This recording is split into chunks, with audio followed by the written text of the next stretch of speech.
Ada apa Rin? Ini tuh ada tugas, bantuin dong. Tugas tentang apa emang? Konsep dasar akuntansi komersial dan akuntansi pajak. Oh iya, gue coba bantu cari di YouTube ya. Iya.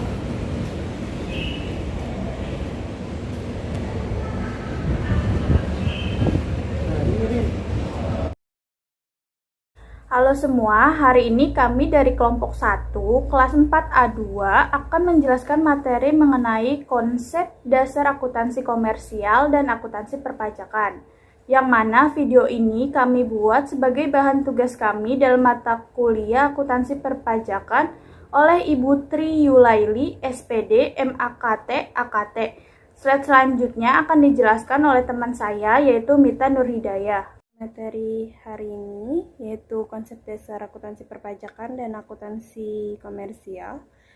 Ada 6 subbab yang akan kelompok kami jelaskan, yaitu yang pertama ada akuntansi, kedua ada pembukuan dan pencatatan, ketiga ada pajak, yang keempat ada akuntansi pajak, yang kelima ada akuntansi komersial, dan yang terakhir ada laporan keuangan. Yang pertama itu ada akuntansi. Pengertian akuntansi menurut Field and Work tahun 2011 halaman 4-7, akuntansi adalah sistem informasi yang menghasilkan laporan kepada pihak-pihak yang berkepentingan mengenai aktivitas ekonomi dan kondisi suatu perusahaan.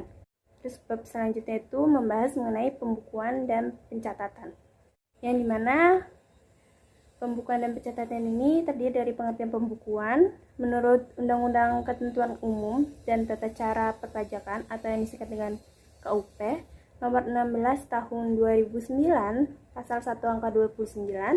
Pembukuan adalah suatu proses pencatatan yang dilakukan secara teratur untuk mengumpulkan data dan informasi keuangan yang meliputi harta, kewajiban, modal, penghasilan, dan biaya, serta jumlah harga perolehan dan penyerahan barang atau jasa, yang ditutup dengan menyusun laporan keuangan berupa neraca dan laporan laba rugi untuk periode tahun pajak tersebut.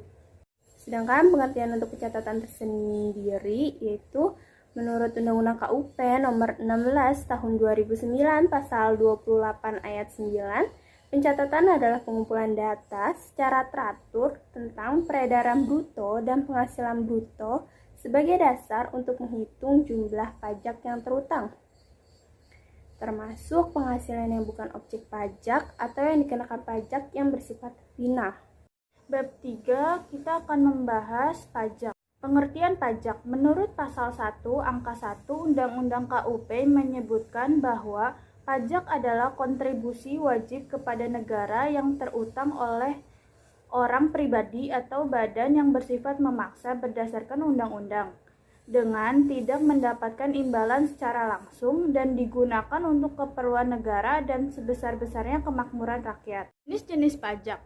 Pajak dapat dibagi menjadi beberapa, yaitu yang pertama, pajak langsung. Pajak langsung adalah pajak yang pembebanannya tidak dapat dilimpahkan oleh pihak lain dan menjadi beban langsung wajib pajak atau WP yang bersangkutan. Contohnya, pajak langsung, pajak penghasilan atau PPH. Yang B, pajak tidak langsung. Pajak tidak langsung adalah pajak yang pembebanannya dapat dilimpahkan kepada pihak lain. Pajak tidak langsung contohnya pajak pertambahan nilai atau PPN dan pajak penjualan atas barang mewah atau PPNBM. Yang kedua, menurut sasaran atau objeknya, pajak dikelompokkan menjadi dua, yaitu A. Pajak subjektif adalah pajak yang berpangkal atau berdasarkan pada subjeknya yang dilanjutkan dengan mencari syarat objektifnya, dalam arti memperhatikan keadaan diri WP. Pajak subjektif contohnya PPH. Yang B, pajak objektif. Pajak objektif adalah pajak yang berpangkal atau berdasarkan pada objek tanpa memperhatikan keadaan diri WP. Contoh pajak subjektif: PPN, PPNBM, pajak bumi dan bangunan atau PBB, dan bea materai atau BM. Yang terakhir 3. Menurut pemungutnya, pajak dikelompokkan menjadi dua, yaitu A. Pajak pusat. Pajak pusat adalah pajak yang dipungut oleh pemerintah dan digunakan untuk membiayai rumah tangga pemerintah pusat. Contoh pajak pusat: PPH, PPN, PPNBM, PBB, dan BM. B. Pajak daerah, yaitu pajak yang dipungut oleh pemerintah daerah dan digunakan untuk membiayai rumah tangga pemerintah daerah.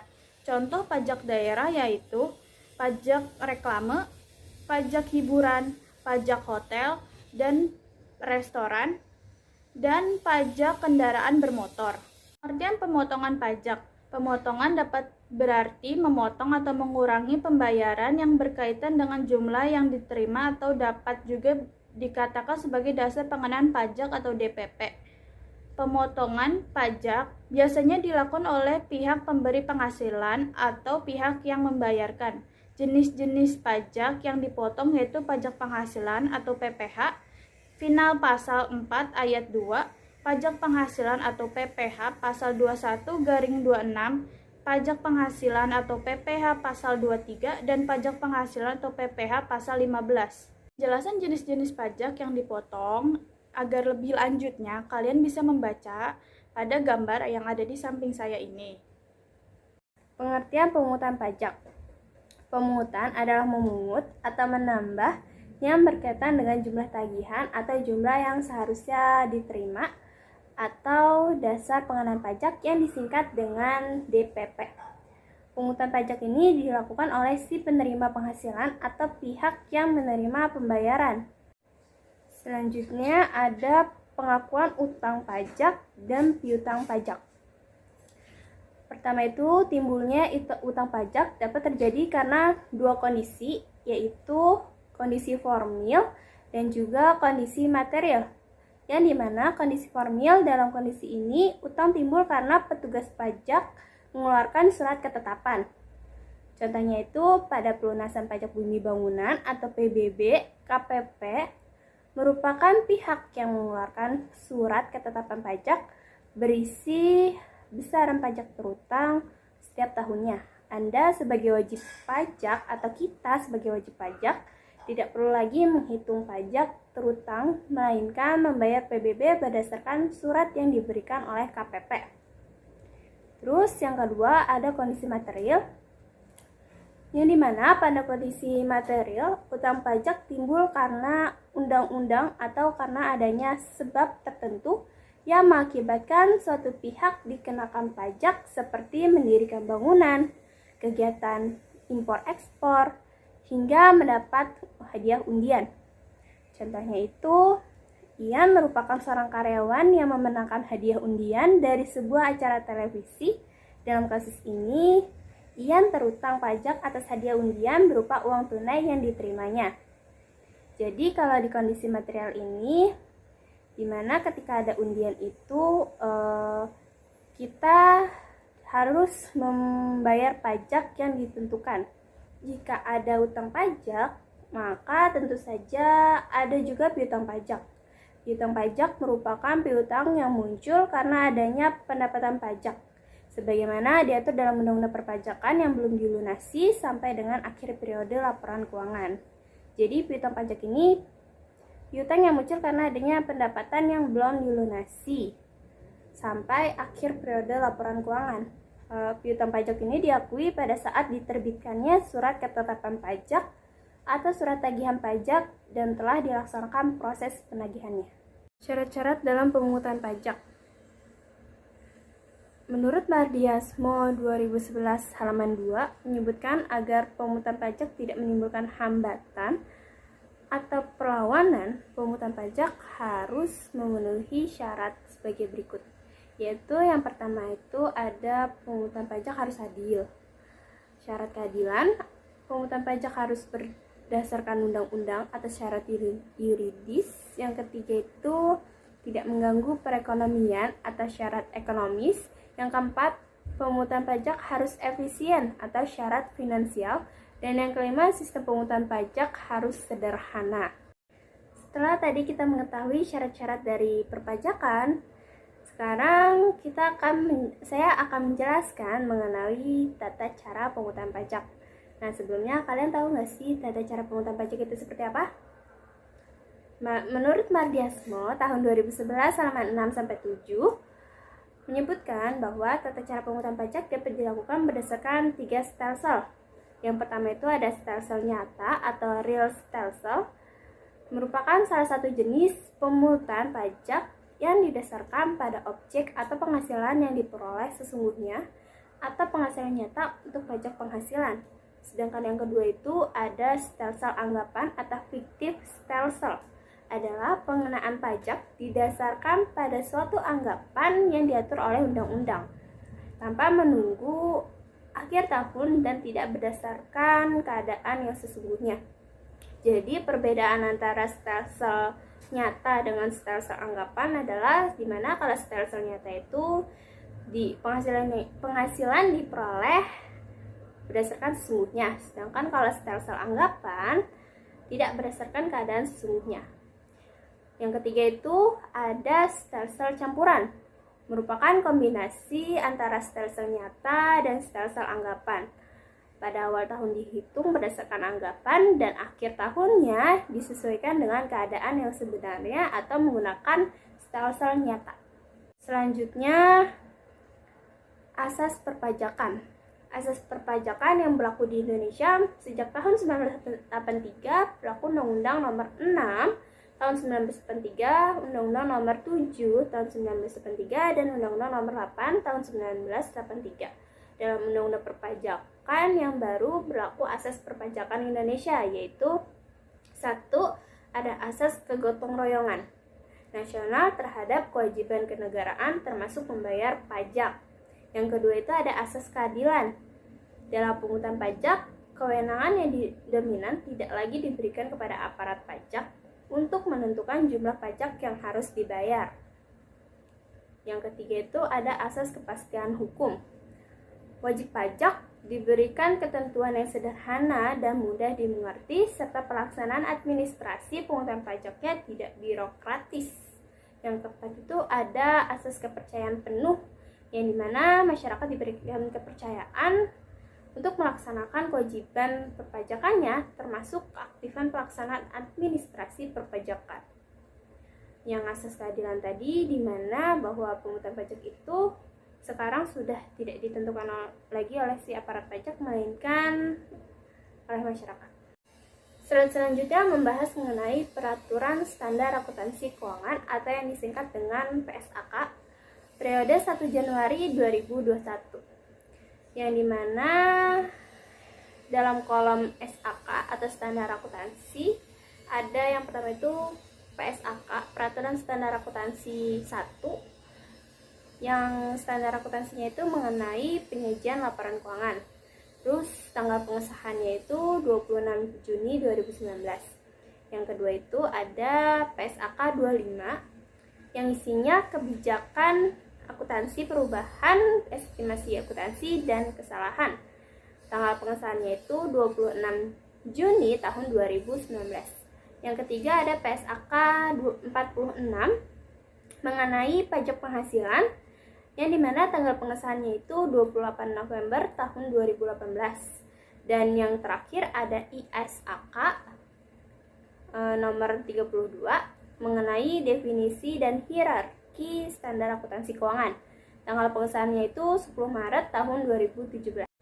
Slide selanjutnya itu membahas mengenai undang-undang perpajakan, yang dimana pada awal slide ada beberapa undang-undang yang sudah disebutkan isinya, dan di sini kita lanjutkan mengenai undang-undang yang lebih banyaknya lagi. Yang pertama itu ada Undang-Undang Ketentuan Umum dan Tata Cara Perpajakan KUP nomor 16 tahun 2009 pasal 1 angka 29 tentang pengertian pembukuan. Isinya tadi sudah dijelaskan pada awal. Yang kedua itu ada Undang-Undang KUP atau Ketentuan Umum dan Tata Cara Perpajakan nomor 16 tahun 2009 pasal 28 ayat 9 tentang pengertian pencatatan. Tadi juga pada awal video sudah dijelaskan. Yang ketiga itu ada Undang-Undang KUP nomor 16 tahun 2009 pasal 1 angka 1 tentang pengertian perpajakan. Di awal tadi juga sudah dijelaskan. Isinya bagaimana? Yang keempat itu ada Undang-Undang KUP nomor 13 tahun 2009, pasal 3 ayat 3 tentang batas waktu penyampaian surat pemberitahuan. Untuk poin yang keempat ini nanti akan dibahas di slide yang lain. Poin yang kelima itu ada Undang-Undang KUP nomor 13 tahun 2009 pasal 7 ayat 1 tentang sanksi administrasi berupa denda, yang isinya itu adalah apabila surat pemberitahuan pajak tidak disampaikan dalam jangka waktu sebagaimana dimaksud dalam pasal 3 ayat 3 atau batas waktu perpanjangan penyampaian surat pemberitahuan sebagaimana dimaksud dalam pasal 3 ayat 4 dikenai sanksi administrasi berupa denda sebesar Rp500.000 untuk surat pemberitahuan masa pajak pertambahan nilai dan Rp100.000 untuk surat pemberitahuan masa lainnya, dan sebesar juga Rp1.000.000 untuk surat pemberitahuan tahunan pajak penghasilan wajib pajak badan, serta sebesar Rp100.000 untuk surat pemberitahuan tahunan pajak penghasilan wajib pajak orang pribadi. Bab 5. Membahas akuntansi pajak. Pengertian akuntansi pajak. Akuntansi pajak adalah sistem informasi yang menyediakan informasi akuntansi berdasarkan standar akuntansi dan peraturan perpajakan yang berlaku sebagai landasan untuk wajib pajak memenuhi kewajiban perpajakan. Tujuan akuntansi pajak terdapat 3 macam. Yang A, sebagai dasar perhitungan penghasilan kena pajak untuk pajak penghasilan. Yang B, sebagai dasar perhitungan harga perolehan dan penyerahan barang kena pajak untuk pajak pertambahan nilai. Yang terakhir C, menghitung besar pajak yang terhutang baik pajak penghasilan maupun pajak pertambahan nilai. Selanjutnya membahas konsep akuntansi perpajakan. Konsep akuntansi perpajakan itu ada 10. Yang pertama, pengukuran dalam mata uang. Satuan mata uang adalah pengukur yang sangat penting dalam dunia usaha. Alat pengukur ini dapat digunakan untuk besarnya harta, kewajiban, modal, penghasilan, dan biaya. Yang kedua, kesatuan akuntansi harta perusahaan bukan harta pemilik. Kewajiban perusahaan bukan kewajiban pemilik. Pemilik dan perusahaan adalah 2 lembaga yang terpisah sama sekali. Yang ketiga, konsep kesinambungan. Dalam konsep diatur bahwa tujuan pendirian suatu perusahaan adalah untuk berkembang dan mempunyai kelangsungan hidup seterusnya. Yang keempat, konsep nilai historis. Transaksi bisnis dicatat berdasarkan harga pada saat terjadinya transaksi tersebut. Yang kelima, periode akuntansi. Periode akuntansi tersebut sesuai dengan konsep kesinambungan, di mana hal ini mengacu pada pasal 28 ayat 6 Undang-Undang KUP nomor 16 tahun 2009. 6.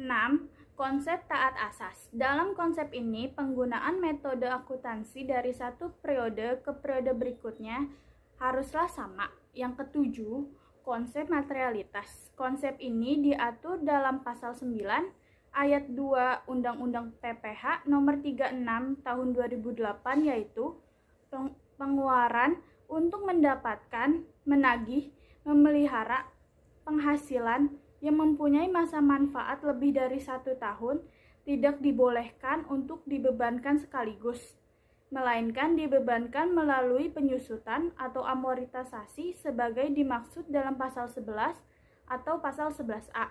Yang kedelapan, konsep konservatisme. Dalam konsep ini, penghasilan hanya diakui melalui transaksi, tetapi sebaliknya kerugian dapat dicatat walaupun belum terjadi.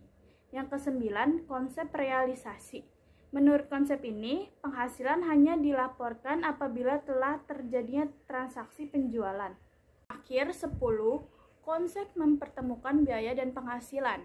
Laba neto diukur dengan perbedaan antara penghasilan dan beban pada periode yang sama. Akun-akun akuntansi perpajakan. Nama-nama akun pada laporan keuangan yang berkaitan dengan akuntansi perpajakan adalah sebagai berikut. A. Neraca. Neraca terbagi menjadi 2 akun. Yang pertama, sisi aset. Terdapat nama-nama akun sebagai berikut. Pajak dibayar di muka atau prepaid tax biasa disajikan sebagai biaya dibayar di muka atau prepaid expense dalam aset lancar. Pajak dibayar di muka terdiri dari yang pertama PPh 22, PPh 23, PPh 24, PPh 25, dan PPh 28A bila ada. Yang kedua, PPh atas pengalihan hak atas tanah dan bangunan. Yang terakhir 3, pajak masukan. Yang kedua, sisi kewajiban. Terdapat nama-nama akun sebagai berikut. Utang pajak atau tax payable. Utang pajak dapat terdiri atas yang pertama, PPh 21, PPh 23, PPh 26, dan PPh 29. Yang kedua, pajak keluaran. Yang B, laporan laba rugi terbagi menjadi 2 akun. Yang pertama, beban pajak penghasilan atau income tax expense. Yang kedua, PBB, pajak masukan yang tidak dapat dikreditkan dan bea materai dicatat sebagai beban operasional atau operational expense. Slide selanjutnya membahas penyebab akuntansi perpajakan diperlukan. Salah satu fungsi penting akuntansi pajak adalah agar kita bisa membuat perencanaan dan strategi dalam memenuhi kewajiban pajak. Tentu saja bagi perusahaan hal ini sangat penting untuk memperkirakan posisi pajak terhutang dengan kemampuan ekonomi perusahaan. Bab 5 kita akan membahas mengenai akuntansi komersil. Pengertian dari akuntansi komersil atau yang biasa kita sebut dengan akuntansi keuangan merupakan proses penyusunan laporan keuangan yang sesuai dengan peraturan standar akuntansi keuangan. Tujuan dari akuntansi komersil sendiri menyediakan informasi yang menyangkut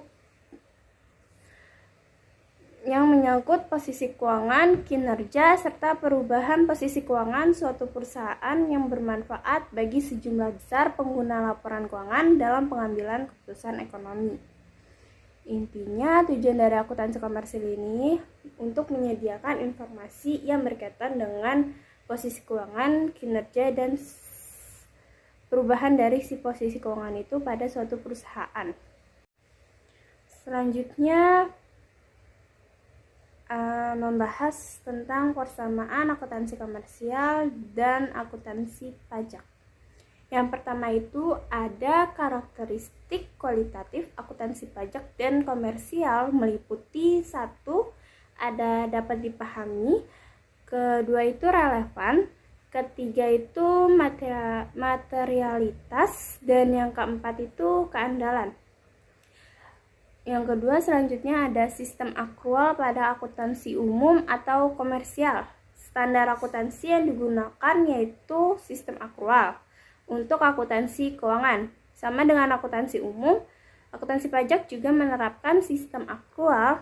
Pada akuntansi pajak diperbolehkan menggunakan sistem campuran antara kas dan juga akrual, tetapi dengan memperhatikan ketentuan yang berlaku seperti pada pasal 28 UU KUP.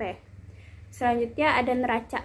Laporan keuangan neraca pada akuntansi umum dan akuntansi pajak sama, yaitu terdiri dari aset, utang, dan modal. Nah, jadi di sini bisa dilihat kan dari sisi neracanya pun laporan keuangannya itu antara akuntansi umum sama akuntansi pajak ini sama, ternyata ada aset, utang, dan modal.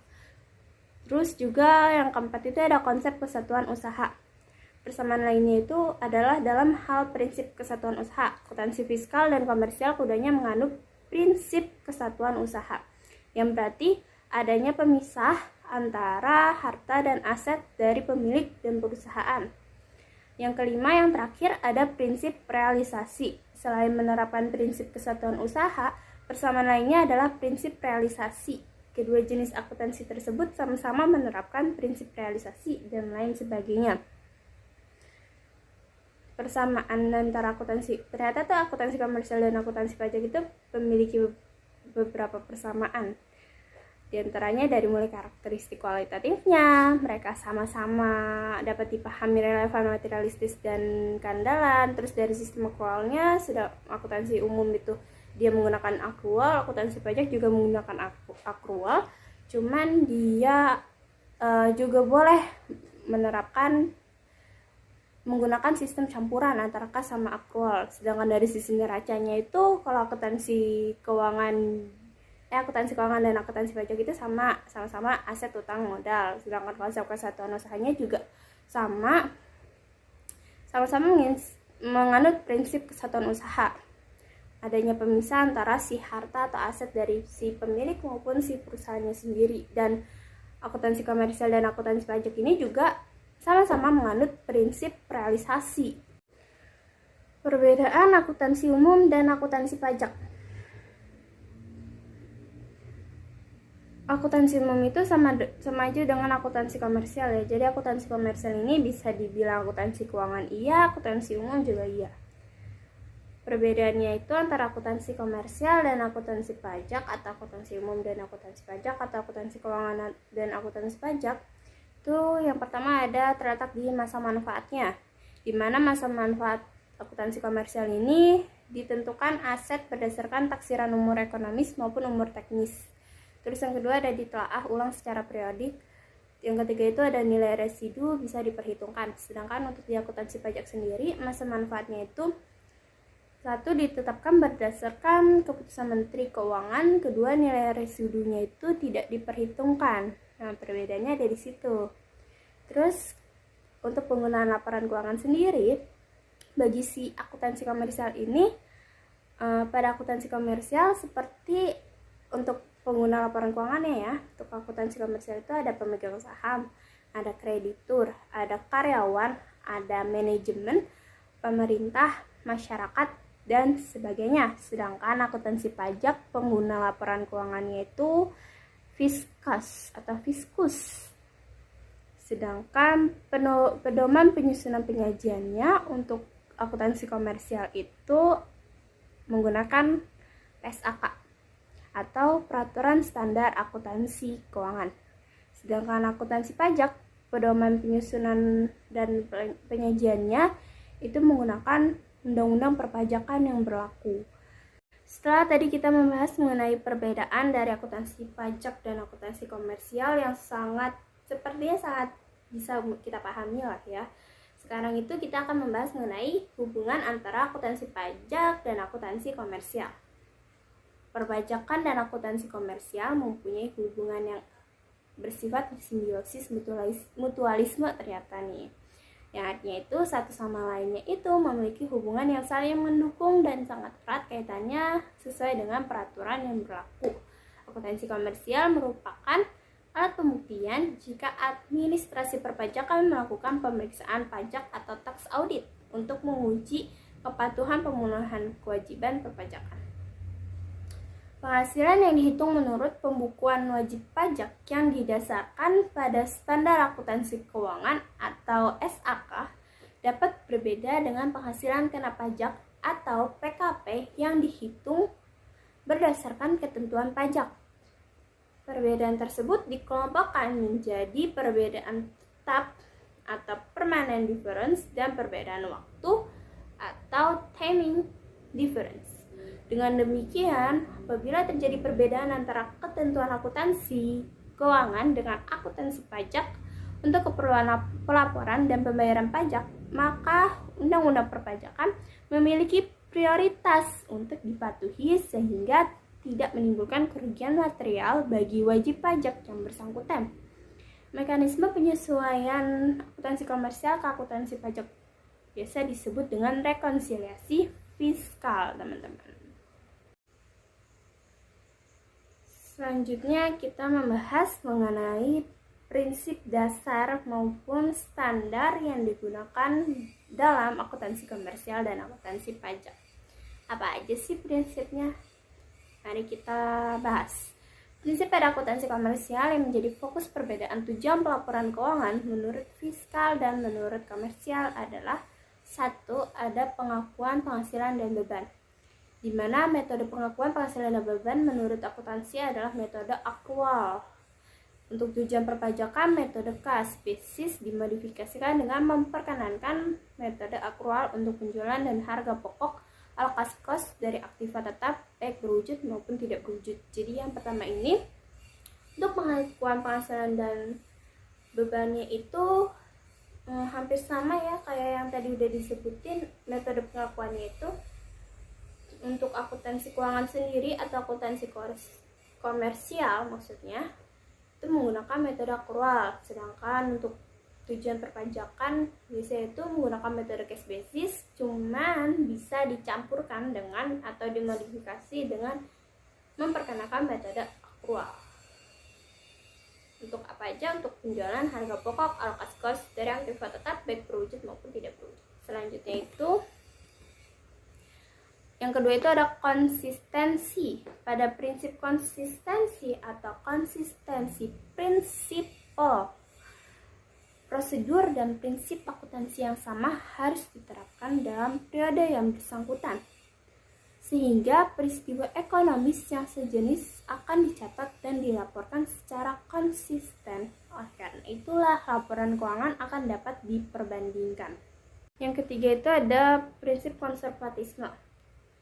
Konservatisme prinsipal atau prinsip konservatisme umumnya digunakan untuk hal yang sifatnya tidak menentu atau di tengah kondisi ketidakpastian ternyata.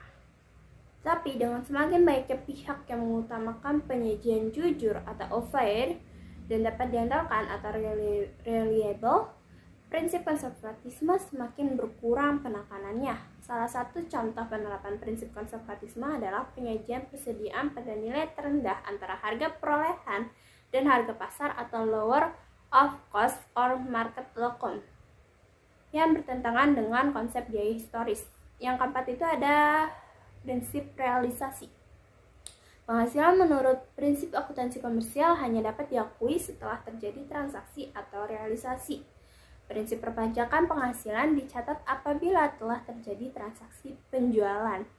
Hal ini sesuai dengan pengertian penghasilan menurut pajak, yaitu setiap tambahan kemampuan ekonomis yang diterima atau diperoleh.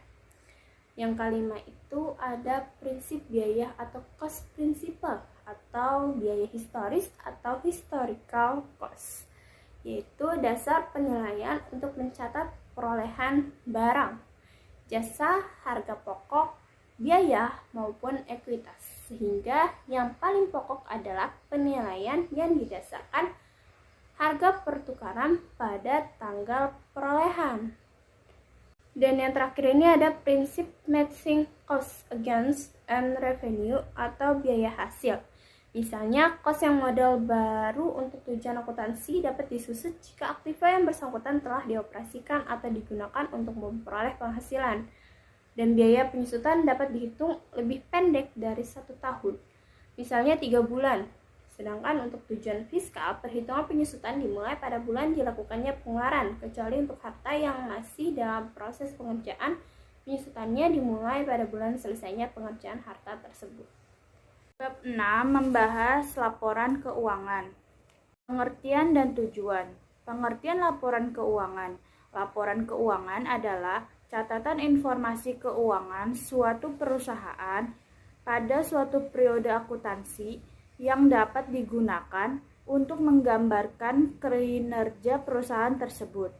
Tujuan laporan keuangan. Menurut PSAK tahun 2007, tujuan laporan keuangan adalah memberikan informasi mengenai posisi keuangan, kinerja keuangan, dan arus kas entitas yang bermanfaat bagi sebagian besar kalangan pengguna laporan dalam pembuatan keputusan ekonomi. Selanjutnya membahas pembagian laporan keuangan. Laporan keuangan terbagi menjadi 2, yaitu yang pertama, laporan keuangan komersial adalah laporan keuangan yang disusun berdasarkan standar akuntansi keuangan yang berlaku umum, yang bertujuan untuk menyediakan informasi keuangan yang bermanfaat bagi pengambilan keputusan bisnis dan ekonomi, khususnya informasi tentang prospek arus kas, posisi keuangan, kinerja usaha, dan aktivitas pendanaan dan operasi. Yang terakhir kedua, laporan keuangan fiskal adalah laporan keuangan yang disusun sesuai peraturan perpajakan dan digunakan untuk keperluan perhitungan pajak. Selanjutnya membahas tentang hal-hal yang termasuk ke dalam keuangan fiskal. Apabila wajib pajak berkeinginan untuk menyusun laporan keuangan fiskal, maka hal-hal yang perlu tercakup dalam laporan keuangan fiskal terdiri dari yang pertama, neraca fiskal, yang kedua, perhitungan laba rugi dan perubahan laba yang ditahan, yang ketiga, penjelasan laporan keuangan fiskal, yang keempat, rekonsilasi laporan keuangan komersial dan laporan keuangan fiskal, yang kelima, ikhtisar kewajiban pajak, yang terakhir 6, laporan arus kas. Selanjutnya akan membahas tentang perbedaan pokok antara laporan keuangan komersial dan laporan keuangan fiskal. Yang pertama, perbedaan pengakuan yang bersifat tetap atau permanen. Perbedaan pengakuan yang bersifat tetap atau permanen adalah perbedaan yang disebabkan oleh transaksi pendapatan dan biaya yang diakui menurut SAK, tetapi tidak diakui menurut fiskal dan sebaliknya. Termasuk dalam perbedaan ini adalah A. Penghasilan bunga bank, yang B. Penghasilan dividen, yang C. Penghasilan hadiah undian, yang D. Keuntungan dari penyertaan saham di bursa efek, yang E. Penghasilan dari sumbangan atau hibah dari pihak yang mempunyai hubungan usaha, pekerjaan, dan kepemilikan, yang F. Biaya sumbangan atau bantuan, yang G. Tujuan pegawai dalam bentuk natura, yang H. PPh pasal 26 atas royalti yang ditanggung pemberi hasil, yang I. Biaya representasi atau jamuan yang tidak ada daftar nominatifnya, yang J. Biaya denda dan bunga pajak, yang terakhir K. Hibah atau warisan. Yang terakhir 2. Perbedaan pengakuan yang bersifat sementara. Perbedaan pengakuan karena waktu atau beda sementara adalah perbedaan yang disebabkan oleh adanya pengakuan pendapatan atau biaya menurut SAK sudah diakui tetapi belum diakui menurut fiskal. Perbedaan ini dikatakan sementara karena mungkin akan diakui pada periode berikutnya atau perbedaan yang terjadi hanya karena adanya perbedaan waktu dan bersifat sementara. Termasuk dalam perbedaan sementara adalah A. Depresiasi atau penyusutan aktiva tetap, B. Amortisasi, C. Pengakuan kerugian piutang dagang, D. Rugi penilaian persediaan, rugi penilaian surat berharga, dan E. Terakhir, biaya dibayar di muka atau per sekon. Selanjutnya membahas tentang penyebab dari perbedaannya laba komersial dan laba fiskal. Penyebab perbedaan laporan keuangan komersial dan fiskal adalah karena terdapat perbedaan prinsip akuntansi, perbedaan metode dan prosedur akuntansi, perbedaan pengakuan penghasilan dan biaya, serta perbedaan perlakuan penghasilan dan biaya. Menurut resmi tahun 2011 halaman 70. Sifat dan keterbatasan laporan keuangan komersial terhadap laporan keuangan fiskal. Laporan keuangan komersial maupun laporan keuangan fiskal masih memiliki beberapa keterbatasan seperti yang pertama, laporan keuangan yang disusun bersifat historis. Yang kedua, lebih banyak menekankan hal yang bersifat material. Yang terakhir 3, penggunaan estimasi dan berbagai pertimbangan dalam menyusun laporan keuangan. Terima kasih telah menonton video kami. Kurang lebihnya mohon maaf. Wassalamualaikum warahmatullahi wabarakatuh. Nah, itu videonya, Rin.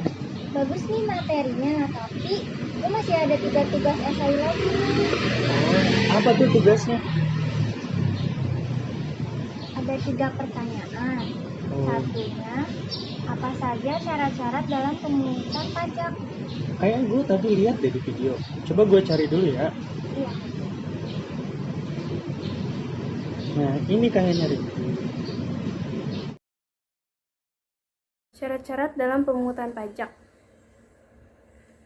Menurut Mardiasmo 2011 halaman 2 menyebutkan agar pemungutan pajak tidak menimbulkan hambatan atau perlawanan, pemungutan pajak harus memenuhi syarat sebagai berikut. Yaitu yang pertama itu ada pemungutan pajak harus adil. Syarat keadilan pemungutan pajak harus berdasarkan undang-undang atau syarat yuridis. Yang ketiga itu tidak mengganggu perekonomian atau syarat ekonomis. Yang keempat, pemungutan pajak harus efisien atau syarat finansial. Dan yang kelima, sistem pemungutan pajak harus sederhana. Nah, pertanyaan pertama kan udah. Pertanyaan kedua apa? Pertanyaan kedua, apa saja hubungan akuntansi pajak dan akuntansi komersial? Oh, itu ada nih di videonya. Coba lihat lagi.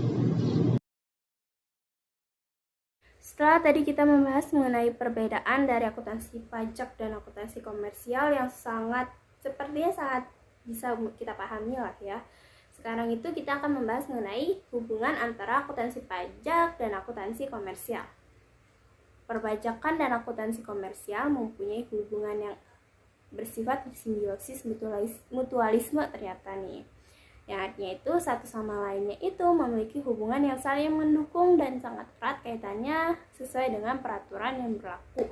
Akuntansi komersial merupakan alat pembuktian jika administrasi perpajakan melakukan pemeriksaan pajak atau tax audit untuk menguji kepatuhan pemenuhan kewajiban perpajakan.